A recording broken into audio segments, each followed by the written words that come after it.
There's nothing like your car. Sure, some are fancier, but yours is yours. The seats adjusted just the way you like it. The aircon set perfectly. At Hertz, we can't provide your car, but we can provide a great range, convenient locations and smooth service, plus 15% off the base rate for AA members. Think of Hertz as your car away from car. Visit hertz.co.nz/AA and book now. T's and C's apply. You're listening to the Weekend Sport Podcast with Jason Pine from News Talk ZB.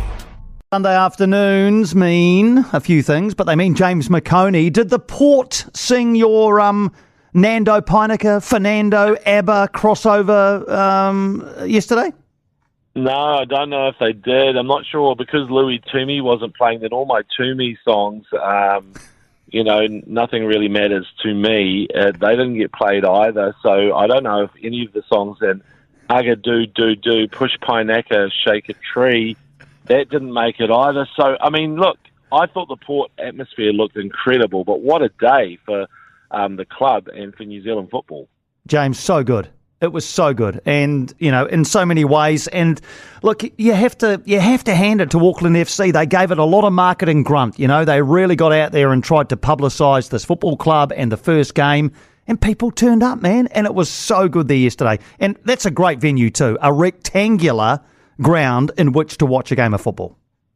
Yeah, when it's that full, and I mean, this is the thing. It was perfect weather, great result. I hear it was perfect commentary as well, Piney. I mean, if you have all those stars aligned, then you'll get the return crowd. Like there was probably, I don't know what the crowd was, but they'll definitely get 10 to 12,000 of them coming back for game two, won't they?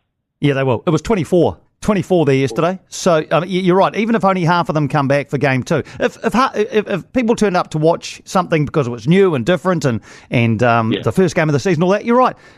The experience will mean that they'll. I've had so many messages from people saying they've taken their kids and their kids are going, "Oh, when's the next game?"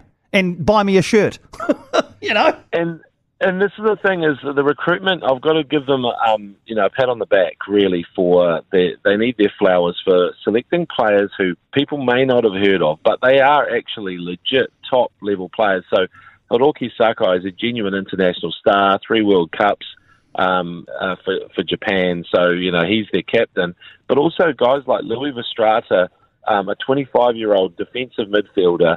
I mean, let's just be honest, Piney, number 6, that position is the most important position in your team generally. Everyone goes on about the creative players, but if you haven't got one of those guys running the cutter, and every top coach knows it, then your team doesn't function.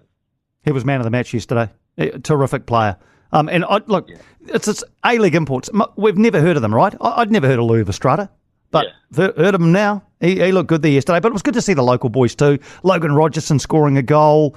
Liam Gillian, a scholarship player, he sort of earned his stripes at Auckland City, now at Auckland FC. It was just a great day all round. Now, Black Caps and White Ferns, can they both win over the next 18 hours or so? Look, I think they can, and the White Ferns is a great story. Really, sort of a Cinderella story because they were the team that was always sort of coughing and sputtering, but looked like they had this core of talent, and what was going to, when were they all going to fire? But I just admire the way they've kept, improving and showing up in pressure moments. But someone like Amelia Kerr just showing how world class she is with bat and ball, and I mean that she's really sort of stood up to the point where we've got a superstar there. Oh, without question. And the Black Caps, we only need 107.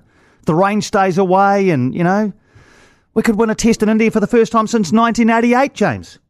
I know. And I need to, sorry for quoting Alanis Morissette, but thank you, India, for actually putting us on a pitch that takes seam and swing bowling for starters. So thank you for that. But also, thank you, India, for playing us, giving us the respect of putting out what is their top 11, the first 11. Really, just seeing what South Africa sent over to New Zealand last time, I just thought was so poor. But India, showing us the respect. There's Kohli, there's all those big stars, Pant and it's all, they're all there. So to beat them on their home turf against their best players would be a massive result. Now, can I ask you about the man? I was going to say the man. He's really just a kid wearing the 14 jersey for Waikato in their semi-final against Wellington. Ollie Mathis, I believe he's out of Hamilton Boys High. I thought he was a loose forward. Did you see that try he scored? Yeah, I know. He's a freak of nature, Ollie Mathis. If you want to go and have fun, go on YouTube and have a look at the New Zealand secondary schools game from either last year or the year before. And Ollie Mathis just puts on a clinic of tries and assists, and it was a 60-metre kick and chase where he kicked the ball and then hacked it ahead as well, sort of volleyed it ahead and then won the chase.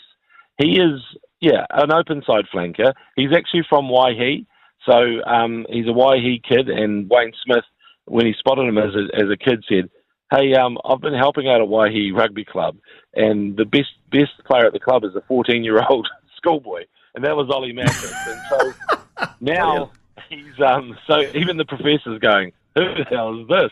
And he's got to the point now where what do you do with? I actually thought that Razors should take a punt on him and take him over there because he's an outrageous talent, but they don't know, is he going to make like Eric Rush and Jonah Lomu start in the forwards and end up in the backs? I think I've heard from Waikato and Chiefs people that he should probably play in the backs, and second five or wing look to be his two best options there. But look, when you've got someone like that with those sorts of wheels, it doesn't always translate. You need to actually love the dark arts, and you need to want to put your head in some horrible places. And that's why, Sam Cane and Richie McCaw were great sevens, and even Josh Kronfeld. I don't know if Ollie has that necessarily in his DNA, so let him roam free. Let him roam free indeed. Hoskins Sotutu, what do you predict for Hoskins Sotutu? I think Hoskins Sotutu will leave. So I think that he does have a knee injury, and that's ruled him out of. I think Razor was going to call him back in for the Japan test, but look, he probably feels aggrieved over the this tenure of Razors, but also the previous coaches as well. And so I just think he can't buy a trick, so he's looking. He's got the options of Fiji or England. He qualifies this time next year, I think. It's been a 3-year stand down since his last All Blacks test. I think the selectors have got it wrong. I reckon that he should have been in the All Black squad. He was the best player in Super Rugby. You have to find a way to get the best out of him or to fit your system. But the emergence of Wallace Atiti is probably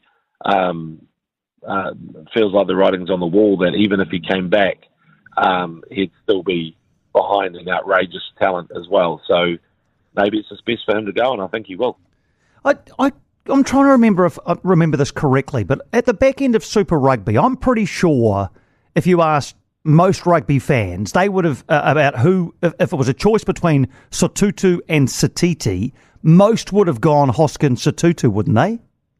Yeah, I think so. I mean, Wallace did have that absolute barnstormer of a semi-final, but then yes. The great thing with Sotutu is that he can play all sorts. The Blues did their best work in wet, grimy conditions, and he played that tight game really well, which you need in Test matches, right? Autumn internationals, July in New Zealand, all that sort of stuff. You need to be able to play in those conditions, and I think Hoskins is a man for all seasons.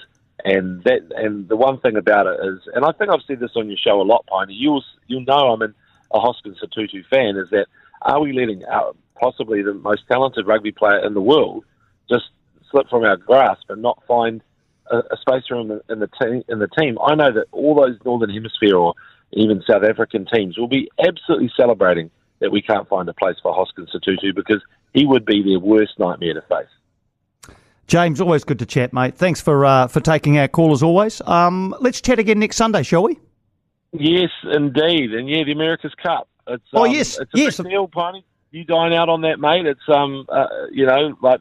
he's an all-time great now.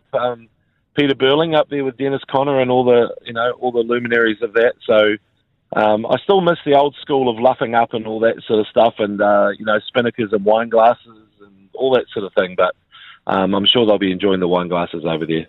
I'm sure you're right. Thank you, James. James McOnie, around this time every Sunday here on Weekend Sport. For more from Weekend Sport with Jason Pine, listen live to News Talk ZB weekends from midday or follow the podcast on iHeartRadio. Hi, I'm Ryan Bridge, and I'm excited to host a new podcast called Bridge Talks Business with Milford, where I'll be talking about, well, business, obviously. Every week, I'll be joined by one of Milford's team of analysts, fund managers, and financial experts to cover key business events. It'll be your go-to for insights on the markets, business, and the economy, both here and overseas, as we dig a little deeper into the business week. Join me for Bridge Talks Business with Milford. Subscribe on iHeart or wherever you get your podcasts so you don't miss an episode. All discussions are informational only and should not be considered financial advice.